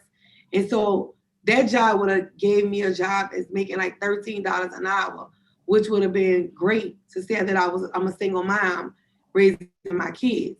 But because of the background, I wasn't able to. I had to settle for a job at a gas station, making minimum wage, working 12 hours, trying to make it. And so my only ask today is that there are more people like me that just made the wrong decision or had a wrong moment in their life, and that that more people get into this and see that not only is it good for us and our families, but it's good for the economy. It make us back taxpayers. It brings more support into the economy. And on a safety level, if you're working, you can't be doing things, or you have less time to do things that's not of the law. So I thank y'all for having us here. And if anybody's on this call, just be in support with us for the state level that we're going to. Thank you. Thank you, Keisha. I just also want to thank you for your service and with the First 72. That it really is an incredible nonprofit. I had the honor to go tour it, and I just want to thank you for your work there. It's pretty remarkable. And I also think that you bring up an excellent issue, and that also kind of leads to the importance of expungements, which we have to talk about that at another time, which is just crazy as well. And that also prevents a lot of folks from getting into that workplace. So thank you, Keisha, for bringing that up. Thank you. Great. Thank you, Councilwoman. Next, we can hear from Shannon with Local 99. Hey, good afternoon. Thank you, City Council. Thank you, Ben, for letting me speak today. first of all, one of the things I wanted to speak about is in the construction industry and in industrial industry, majority of the people that are working in these industries are people with second chances. All right. And recently we've seen that even more. When we went towards the charity hospital to start doing training there, we've reached out to Step Up along with other community organizations, and roughly out of 180 people, Step Up sent us around 70 that was formerly incarcerated people that have now been trained in asbestos, gotten a DEQ certification, and ready to go to work once that job starts. And through this process, we've also sent people out to work at Marathon, at Bow Brothers, and through our contractors of working side by side with our community groups to make sure people that have been formerly incarcerated have a second chance and have a chance to make a living wage and get benefits from it. So we also, one of the biggest things that we put forward for anybody that's been previously incarcerated is our apprenticeship. So the apprenticeship, what that does is through any trade, whether or not it's a electrician or carpenter or laborer or operator, it gives them a chance to learn in schooling and on the job without costing any money. Okay, it's put on by the actual unions and actually get them a job and gets them on the job training at the same time of going to school and gets them in a way for a career. And that's it. Thank you. Thank you so much, Shannon. We're love being in partnership with strong unions. Passing it now over to Kiana Calloway. Good afternoon, good evening. How's it going, Councilwoman Palmer? It's been a while. Basically, formerly incarcerated, Kiana Calloway, the story just goes on and on with people that are being denied in the housing and employment sectors. I definitely want to commend Mr. Eric Smith for the presentation that he just put on, just showing that the resilience of our local government, it needs to trickle on to our neighboring governments moving forward. So that's why we initiated taking this next step to the state legislator to actually alleviate these barriers in the employment sector, because man, it gets hard, it gets serious when guys are not afforded the opportunity to work in places of employment that they have properly trained themselves on while being incarcerated. I've been traveling during COVID, just doing interviews of FIPs, formerly incarcerated people throughout the state of Louisiana. And I've noticed that maybe out of 60% of the people that I've had conversations with were highly skilled in certain areas of life, which will be welding, fiber optic cabling, AC&R, small engine repairs, all of these degrees that you can obtain while incarcerated. Once you're released from incarceration, those degrees holds no merits, only because of your prior conviction history. And that's what we're trying to alleviate. If we're able to send this type of funding inside of our institutions to train these guys up, why aren't those funds getting the ROI upon release of these guys that's incarcerated? So our governments, our taxpayers can understand that this is your return on interest. These guys are getting trained while incarcerated, and they come home and they're being denied to work in the very same spaces that they were being trained in. That's something that I would like to bring forward to you guys, such as myself. Class A welding degree. Come home after serving 17 years incarcerated, came home and I've applied for numerous welding positions and was denied merely because of my criminal background history. And that was 10 years ago. So now, as I organized throughout the state of Louisiana, working around these issues, trying to figure out like, what can we do as people? We understand that we had these conversations with you, Councilmember, for years. It's been a while since we've been working with this, and it's an honor to work beside you, because now we understand that you understand that what we go through as people coming home from incarceration, not only to demoralize certain interests of individuals once they re-enter into society, but they just straight up bar you, and I think that that is not fair. I think that is continuously being inhumane to people returning home from incarceration, as well as it's like double jeopardy. You know, if I can't get a job or a place to stay or chase certain educational requirements, why release me? Because what you're doing is you're amplifying the recidivism rate. And that's something that we are trying to decrease numerous amount of times. So I'll actually, just to kind of wrap everything up, I know that everyone on this call is in heavy support of this. And we've been working tirelessly around the clock. Salute, tip my hat off to the Step Up team, to the Vote team, to the First 72 team, to all of the local business owners and advocates and leaders that have been joining hold to this fight. Like, we're not going to stop until we see progress. Like, we are seeing progress in New Orleans, definitely. We're seeing a huge amount of progress, not in just the FIP population, but just dealing with all dehumanizing and discrimination as a whole. But now it's time for us to take this to the next level.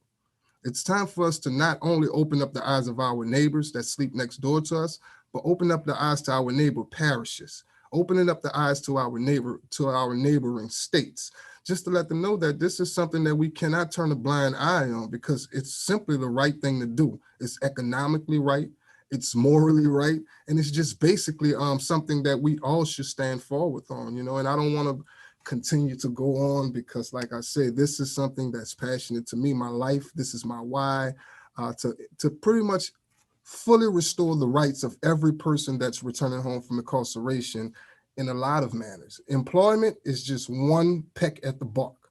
There's a lot of pecks that we need to do to really alleviate a lot of barriers.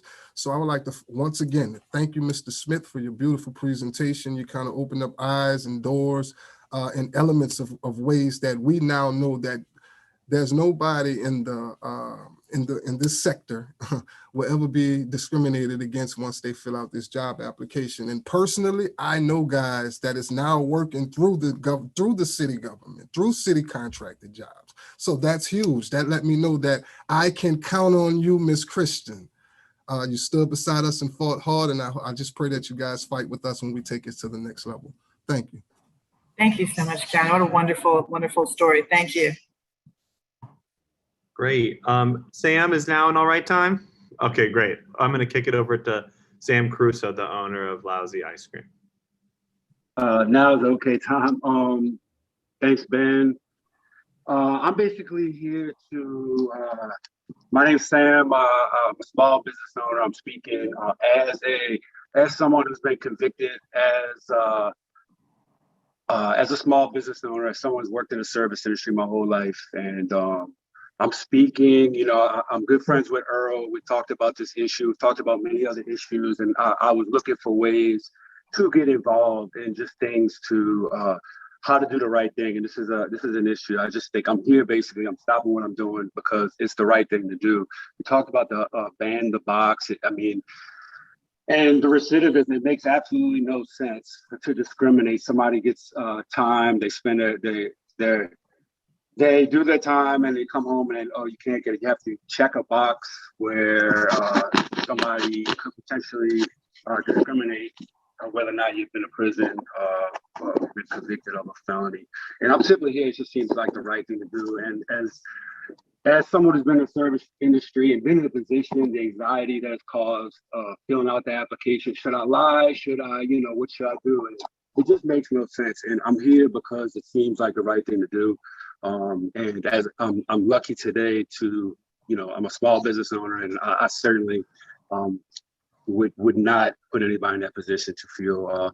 I'm in recovery as well, and a lot of my friends have done 180-degree turnarounds, convicted felons, and some of the best people, and to have to go and check a box of whether or not it just makes absolutely no sense. But I'm here; it's the right thing to do, and I just wanted to put my 2 cents in.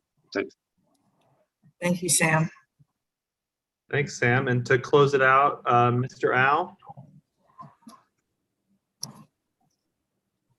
Yeah, thank you, City Council. Thank everybody for on the call. Eric, beautiful job.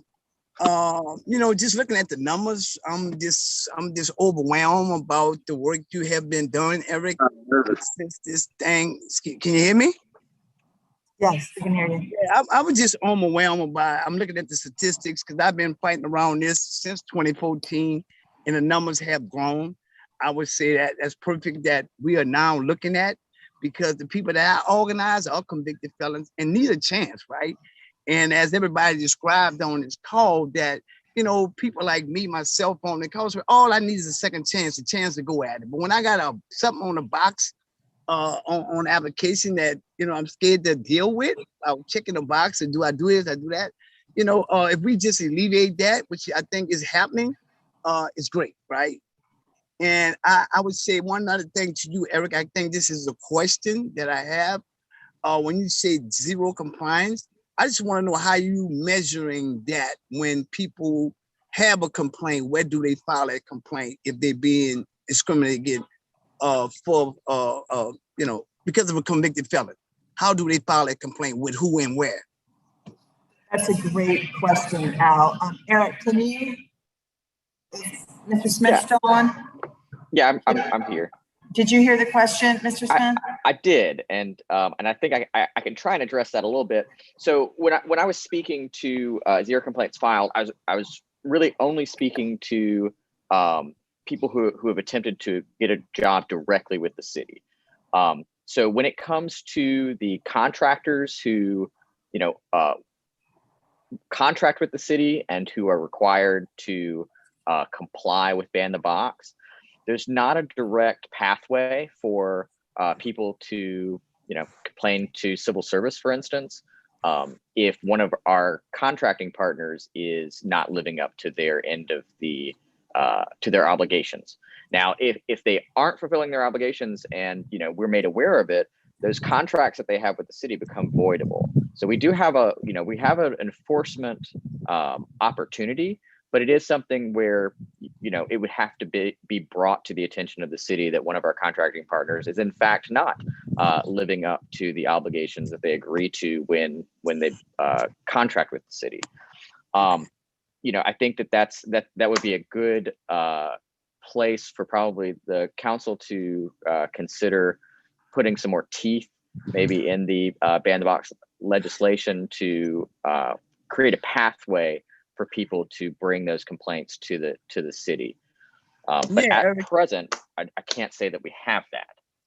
I'm always more than happy to, you know, take my email address, and if you know of a city contractor who is not living up to their obligations on this, you know, I'm more than happy to take that information and investigate. Okay. I'm Sounds not great, sure if from the Human Rights Commission is on the call, but I know that when we were first writing this, their office had agreed to take any complaints from contractors around. Sorry, Mr. Al. No, it's okay. Go ahead, man. It sounds great because we got to have a place to go as an individual and say, look, they discriminate against me. And you got to have the place to file that. You know, I just think personally, right? If people are having issues, right? If we know that 2 or 3 people winning the contract is not doing it, it's not complying, then where do we file that at? If that makes sense. Yes, sir. And I think that's an excellent point. And if I can just, we did in the report that I believe was attached to the agenda for today's meeting, we do lay out a couple of recommendations or considerations for maybe changes to make to the law. And again, I think that would be a good one to investigate, Mr. Marshall. Thank you for bringing that to my attention.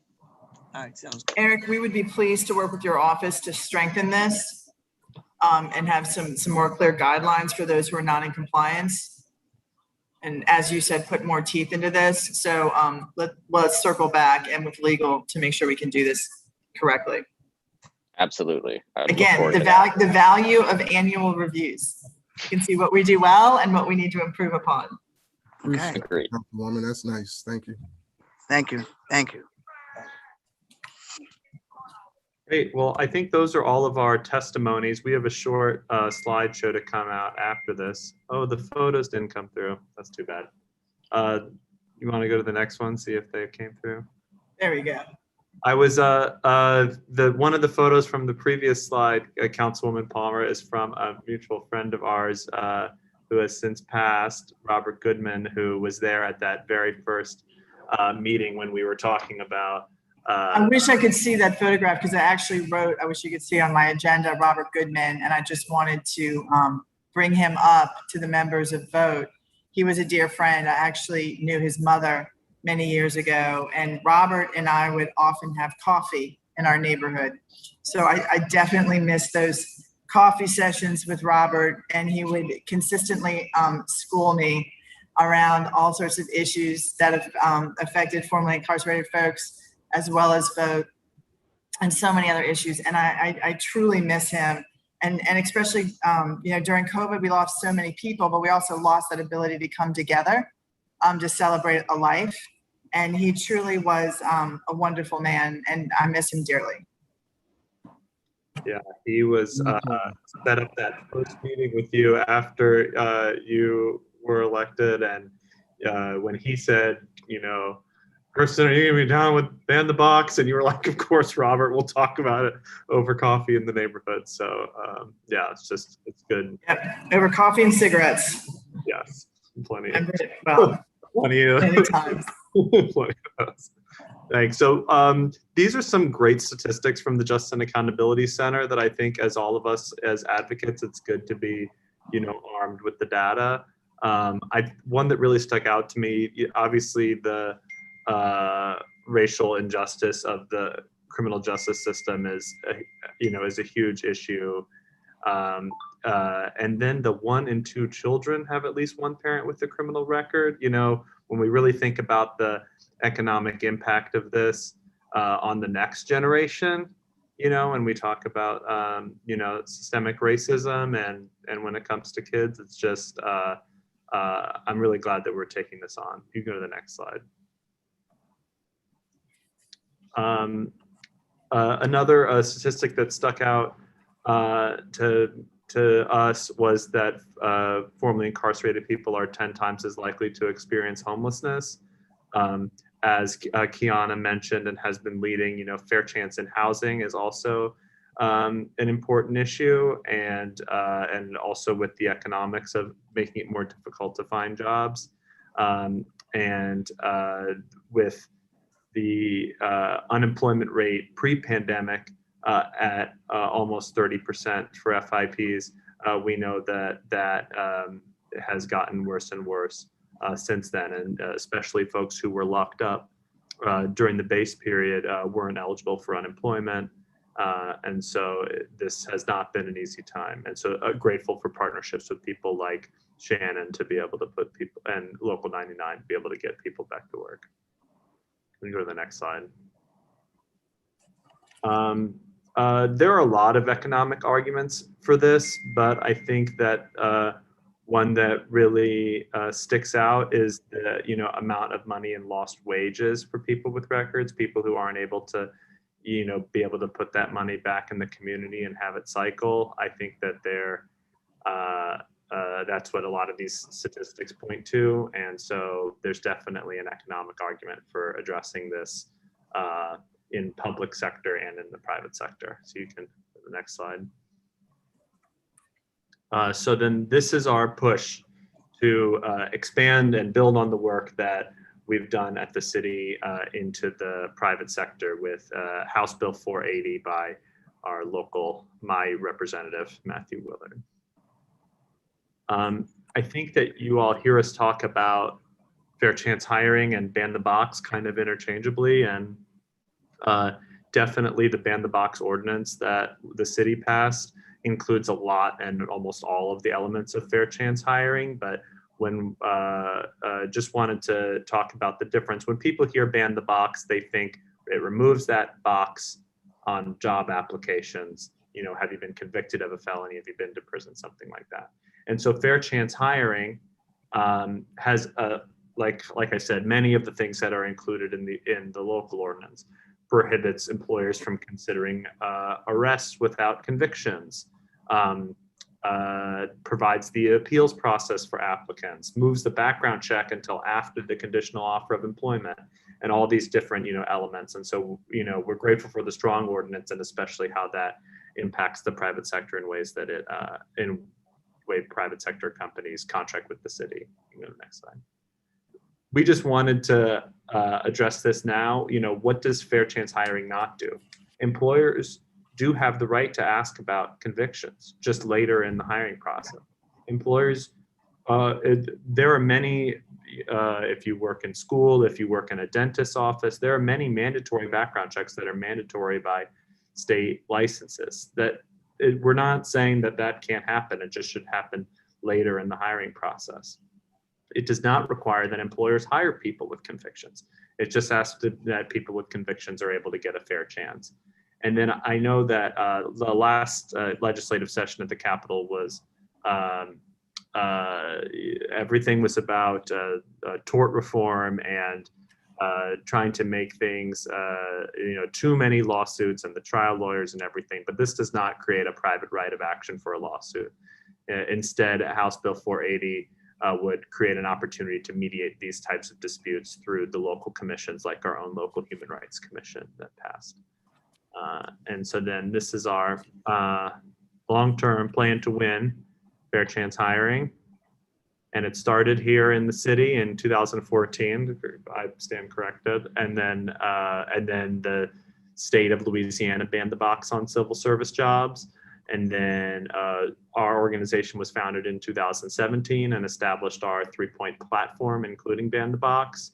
We had our economic justice block party at Duncan Plaza, and the Ban the Box ordinance passed, putting the Ban the Box CAO memorandum into the city code, and then extending everything to these city contracts. This year, House Bill 480 was introduced by Matthew Willard, and then moving forward, we would love to do anti-bias training with the different hiring departments within the city, and working to ID employers that hire FIPs. We've talked about that a little bit. And then so specifically this year, we've spent time base building with business owners and FIPs. We got the language together. We did a mask giveaway. There was a reentry conference. We have the hearing today. And then this is our moment for folks to contact your representative and to work within the legislative session. Almost all of our delegation in Orleans Parish is supportive of this. And so thank them. But if you want to support this, definitely email or call your representative and let them know to support House Bill 480. And then coming out of this, we're going to debrief the session, learn our lessons, and continue to build our movement. And so then we had a couple of ways that, some we talked about before our meeting today with y'all. We want the city and the council to support House Bill 480. We want to continue to work to implement the Ban the Box ordinance, including some of the proactive measures that Eric was mentioning. Tulane is one example, but especially some of these large employers, can we take a look at their hiring practices to be sure that they're doing the right thing? And then we would definitely want to work with other community partners like the First 72 Plus and Strive and others to create a database of fair chance employers. And that's our sticker. That little white thing is our sticker that a lot of employees have. And then I think Keisha wants to jump in. So just in closing, we're the first in the South with the highest prison population. We're the first in the South with the highest murder rate and crime rate. We want to be the first in the South with the fair chance and hiring bill, like the other 13 states that's up north that's already doing this and progressively working. Thank you. Thank you so much. And Ben, I hope all of you know that my office is working with Representative Matthew Willard right now. We're in the process of crafting a resolution with him so that we can pass it at the council at the next council meeting, so that it can show support at the state legislature that the city is in full support of this. So we're thrilled, and thank y'all so much for your work. I'm just smiling because it's y'all have been so strategic since you formed in 2017, and to watch that arc of what y'all have accomplished in such a short period of time legislatively, it's huge. So I do want to thank you for that. It just shows that you're disciplined, you're structured, you are savvy enough to understand how this process works and how you have to stick with it, and keep advocating and educating. And I just want to thank all of you. You're just truly remarkable. We would like to thank you, Councilwoman, because without your support, this would never have happened. Like, honestly. Without all the schooling, yes, and meetings and yes. gathering, right? I mean, true government means that it has to come from the ground up, right? Man, and hopefully we get, elected officials listen. That's like, I think, the most important job that we can do.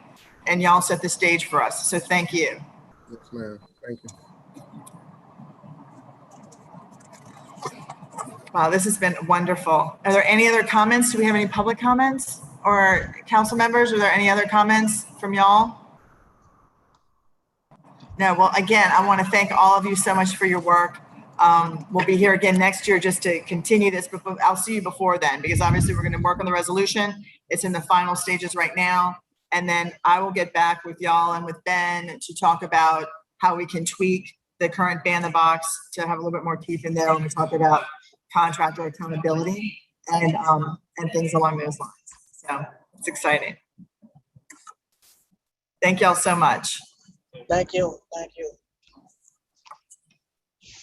Y'all have a great afternoon. And last, we've got a full agenda today, folks. We have agenda item number 7, which is STR enforcement. We have a presentation from Tammy Jackson with the Department of Safety and Permits regarding STR regulations.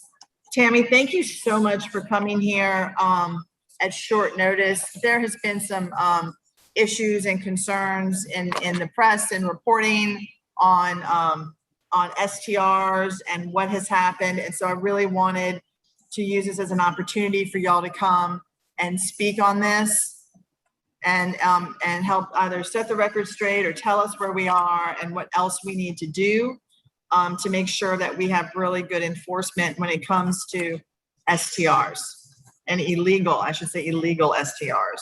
We have lots of good STRs, but we have a lot of illegal STRs and some continual issues that keep propping up. So with that, Tammy, I'm going to turn it over to you. Okay. Well, good afternoon, and thank you for this opportunity to come and set the record straight. This is the same presentation that I did in early April, and I wanted to make sure that everything was clear. And I'm glad that you guys supported in the media and said, I don't think they wanted to do anything deceptive. And so that's why I wanted to make sure that I cleared everything up. And so the slide starts with just the process and everyone involved in the process and who we look to, including the community, NOPD, the law department, and then also our analysts that are there, as well as our code enforcement inspectors that inspect for these violations. And as we previously told you, we heard you loud and clear. We know that the violations are occurring nights and weekends. And so that's why we made an effort to make sure that we have inspectors out during those times. You can go to the next slide, which is the process from beginning to end, starting from complaint, collecting our evidence, adjudication, which is the hearing, judgment, and then the post-judgment process where we file liens against the property, put the lien on the tax bill, but then we also have appeals, which will stop all of our action. The next slide was the controversial slide. That was the slide where I was giving you a comprehensive look at short-term rental from adjudication and litigation, letting you know that we are having those hearings and we agree with you, it's not enough. And so that's why we're making sure that moving forward, we will be intentional about adding more of these to the docket. We're also in May going to have a full docket of these, and a full docket right now is 9 on any given day. And we're going to increase the full docket of 9 will increase to 2 days a month, but we're definitely going to have 1 day a month where there's a full docket of 9 cases. So this particular side is where we said we've collected nearly $1 million 2019 and 2020. And I was talking about adjudication as a whole, which included short-term rental cases. In the next slide, I also tell you how much we've collected specifically in short-term rental cases from 2019 to the present, which is $407,000. And so I wanted you to get a look at both of those numbers. I know it was a short-term rental conversation, but we wanted to let you know what we're doing in adjudication wholly, as well as what we're doing as we ramp up fully for all type of adjudication cases, not just short-term rental. And so here, now you do have the specific to short-term rental collection. And last time we talked about complaints. Last year we had over 800 complaints. It's the previous slide, yeah. Last year we had over 800 complaints, and most of the complaints we received were in May. So we know we have people scheduled at the times, and we think it was because of all the graduation parties last year in May. So we have already prepared for this month and the summer months. And right now in 2021, we've had 255 complaints, and that's based on complaints that we receive directly. Right now there are 52. No, go on, you go on. Okay, right now there are 52 open cases, and I can give you a spreadsheet of those cases if you like. Would you please? I would love to have them. I'd also like to make sure that 1919 St. Claude, that's one that my office is consistently getting complaints about, is listed on that. So I would love for that spreadsheet, please. Okay, I'll make sure you get that today. In fact, maybe if you could send it to all the offices. It will be. Especially the district. Great. Yes, I've actually supplied it already. It's just a matter of digesting it prior to this presentation, but I'll make sure that you get that. And the next two, we have in the next 2 weeks, May 5th, 1421 Ursuline, and May 12th, 814 Alvar Street. Both of those are at 11 o'clock on the respective dates. And you can find the access link on the adjudication page at NOLA.gov. The total number we've delisted to date is 270. We do have 30 we're going to send on tomorrow. But I just let you know the total that has been delisted. The last time I believe it was 267. So we've done 3 since the previous meeting, and we have 30 that we're sending on tomorrow. The homestead exemptions revoked 36, and 18 of those were recommended by short-term rental. So, you know what would be great, Tammy? And I think it'd be another way of tracking your department and what that means for the city is to put a dollar amount on these homestead exemptions that are being revoked. I know Councilmember Giarrusso has been very, very clear on this issue as well, and it's very important to him. I think it would be great for people to see how much it has cost our city over the years when people have false homestead exemptions. So I would like to see a dollar amount in that line, and then break it. You know what I'm saying, and then also break it down to how the ones that are attributed to STRs, and then just versus the regular. Okay, that can add up significantly for tax revenues for the city of New Orleans. Okay, we'll get with the assessor and revenue to see what those amounts are, what those amounts amount to. Hey, thank you. And Councilmember Palmer, if I could ask Ms. Jackson very quickly, I mean, how is safety and permits going through this process? I mean, is it a manual thing, Tammy, where you all have to check the application against the assessor's website to see whether or not somebody actually has a homestead exemption? Yes, that's what's Yes, going on. and we also have access to land records. So we're doing some investigative searches ourselves. So yes, it is a very manual process. Because I think Councilmember Palmer has made one of my points, which is obviously 36 is a start, but that's 36 more properties that are back on the tax rolls that are contributing in a different way. And I know Councilmember Banks responded to an email to the assessor yesterday about another potential homestead exemption issue. I wanted to also ask this. I see the complaint numbers are one thing, and then the cases are lower. Is that because a complaint could simply be, hey, there was a loud noise at 123 Main Street and it was one time and that's it? It could be as well. We haven't checked to see if these are unique, addresses. So it could be multiple complaints on this, on one address. Okay. Yeah. I mean, I'm also not trying to create more work, but obviously I would be interested to know if there's certain addresses that are multiple complaints. That seems to start like in code enforcement raising red flags. Yes. And then I also see that starting in May, one docket will be dedicated. Does that mean a single lawyer will be dedicated to STR only as opposed to court enforcement and safety and permits? The docket is the list of properties adhering. So that's the 9 cases that we can do, and it'll be separate from our regular docket. So we'll have the other date that we're doing adjudications, but we'll dedicate 1 day a month minimally for 9 cases. Okay. That too. That's a start. Right. I think all of us are saying that. I think the same thing, which is enforcement is an important piece now that the rules have been revised. And we just want to make sure that all the tools in the kit when it comes to delisting and homestead exemptions and scrutinization and people not taking advantage of or skirting the rules is incredibly important, particularly in those residential and mixed use areas. And to piggyback on what Councilmember Druso says as well, can you give us the names of the 2 attorneys that are now designated for the enforcement for going through adjudications? I can give you Daniel Smith. I can give you Daniel, right? And the other attorney, we're working on that.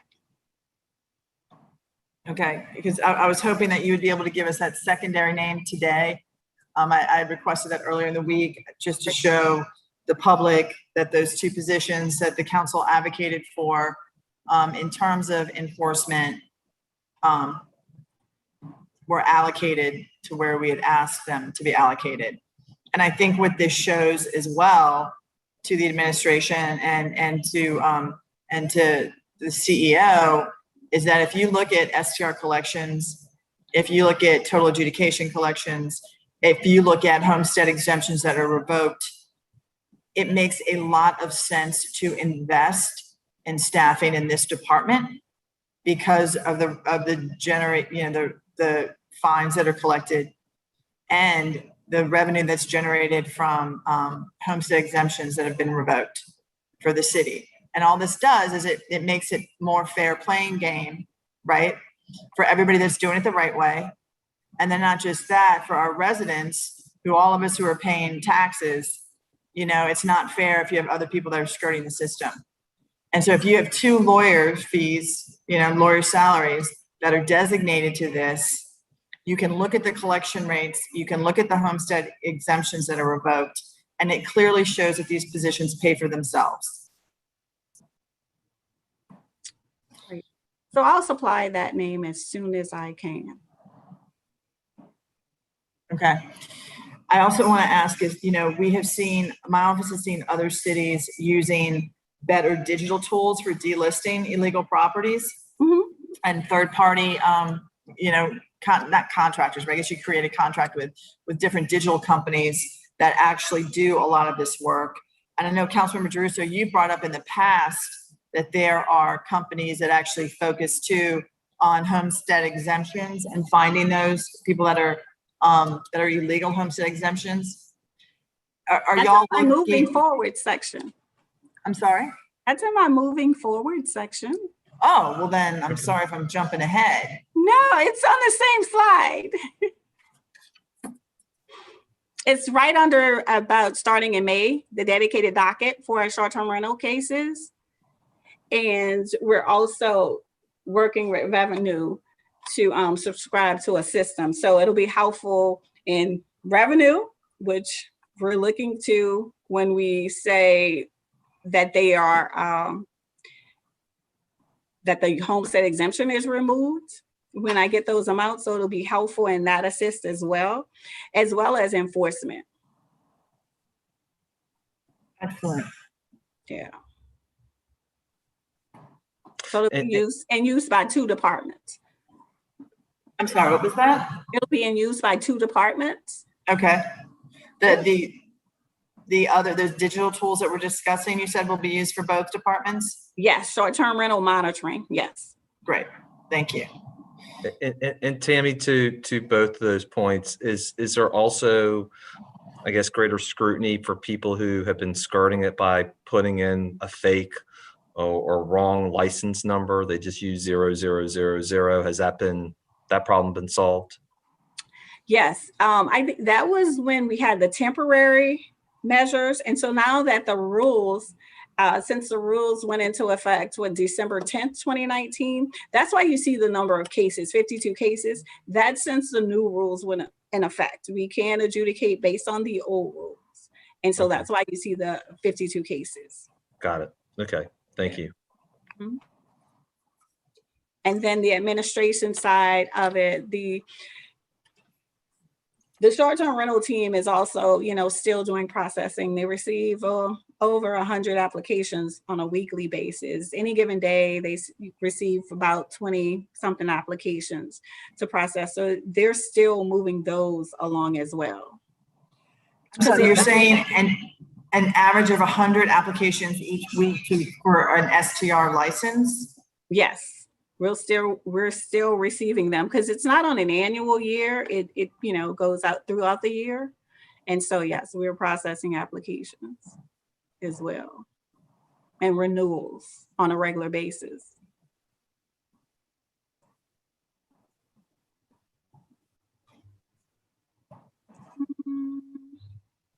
Was there any other information?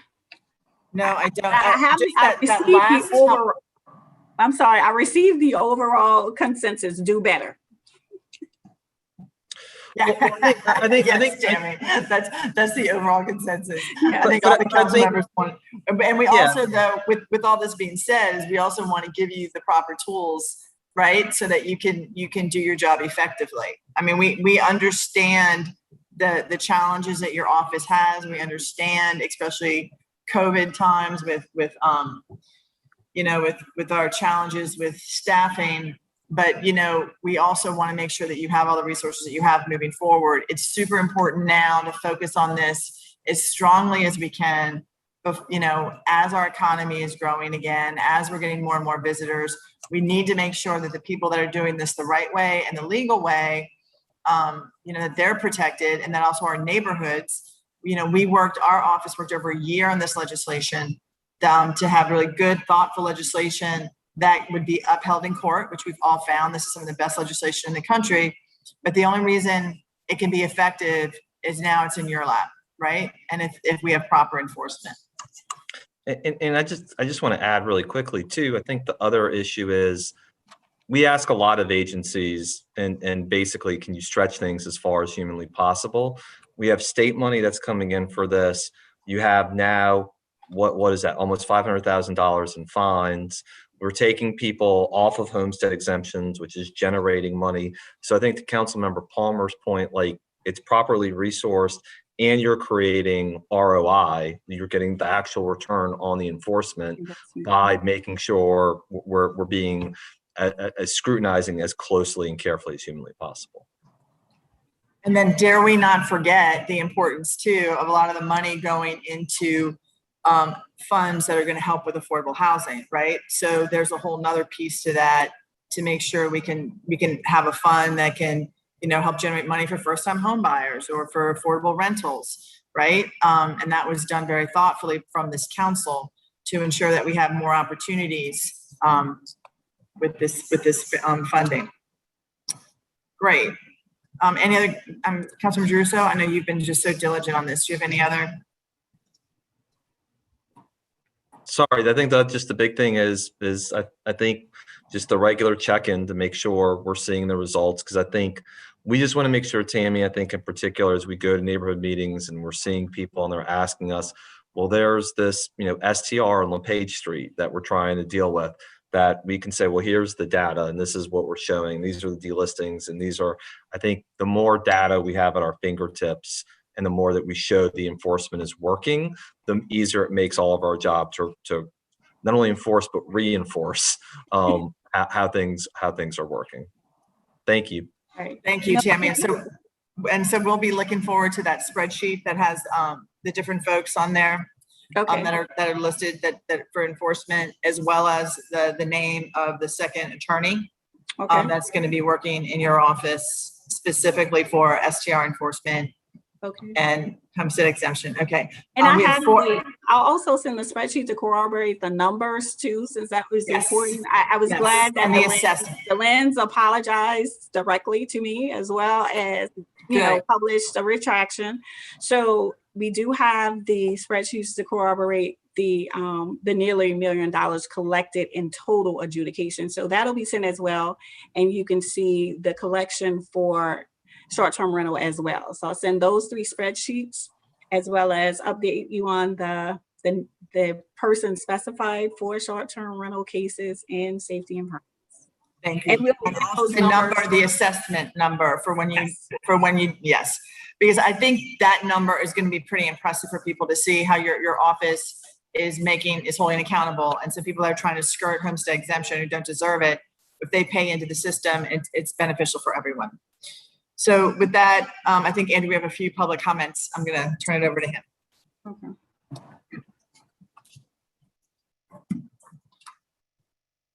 All right, the first public comment is from Margaret Walker, not a paid representative.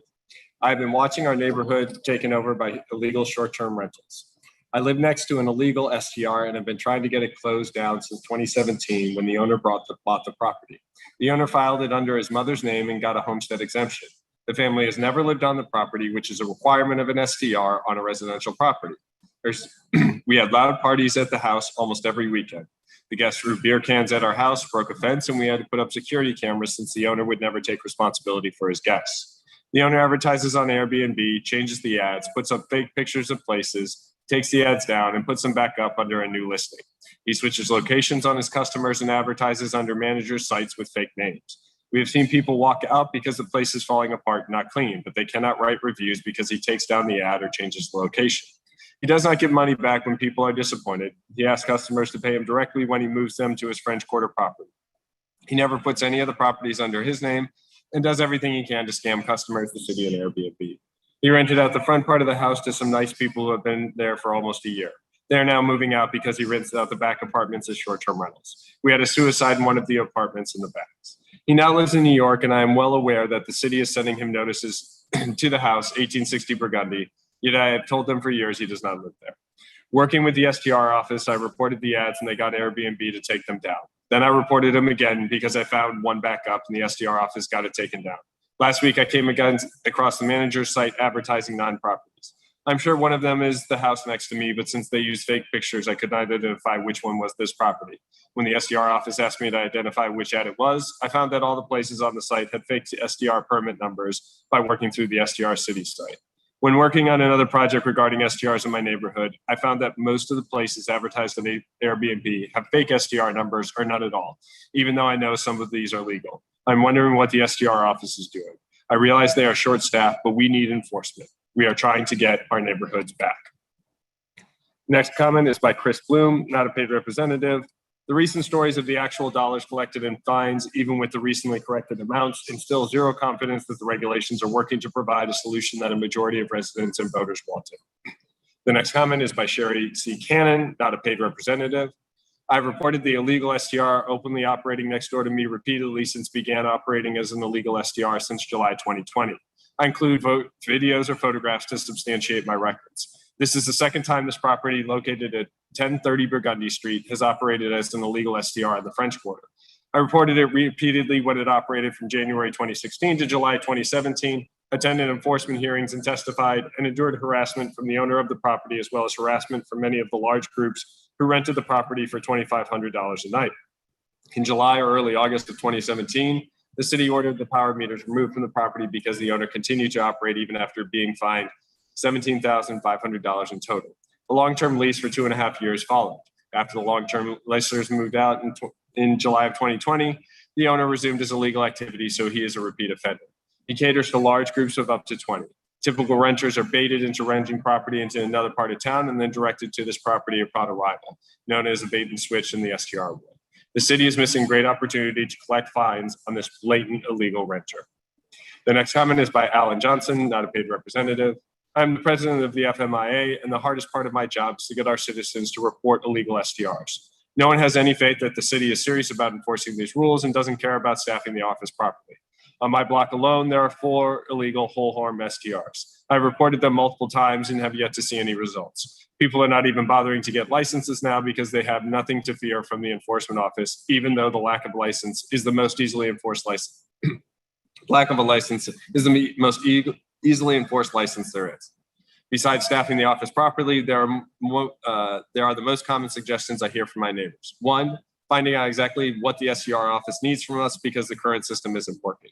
2, how many non-licensed STRs are in the city and how many are illegal whole home use. 3, we, the public, would like a map and database of the city with the permitted STRs listed so we can continue to report those who we know are not legal. We used to have this. 4, on the same site, we would like the owner's name and contact information so we would know who to contact when there are problems. 5, real numbers on the money the city is actually making from short-term rentals and how much they have collected in fines from the illegal ones. 6, using density limits in neighborhoods such as used for B&Bs in the city. This would be an easily enforced rule and give the mayor a fighting chance. 8, have the inspectors work weekends since this is when the problems occur and addressing these issues on Monday is too late. 7, anything else we as neighbors can do to help close the illegal ones. And that's all the public comments on this topic. Great, thank you so much. Actually, I like the bullet points that Mr. Alan Johnson put out there regarding especially the mapping, so neighborhoods could see which ones are legal within their community, which ones aren't. We will make sure, Ms. Jackson, that you get that. And I think on our next update on STRs, I'd like to go through that list with you and see if we can't get some of those things in place. So thanks again for being here. I appreciate your time. Council members, are there any other comments, questions? No. Are we the last 2, Joe? We're the last of the Mohicans. The last of the Mohicans. Do you want to move to adjourn? Do we have enough votes to adjourn? I think we can do whatever we want without the others. We should appoint them to some committee that they don't know about. We can create a whole new STR committee. They can have to receive all the complaints. That's that committee, the STR complaint committee. All right. Well, I guess we'll be in perpetual limbo once again since we don't have a quorum. Thank y'all so much for being here. We appreciate it. Thank you, Tammy, and thank you, Joe, for duking it out with me out here. Yeah, take care. Take care. Bye. Bye-bye. Bye.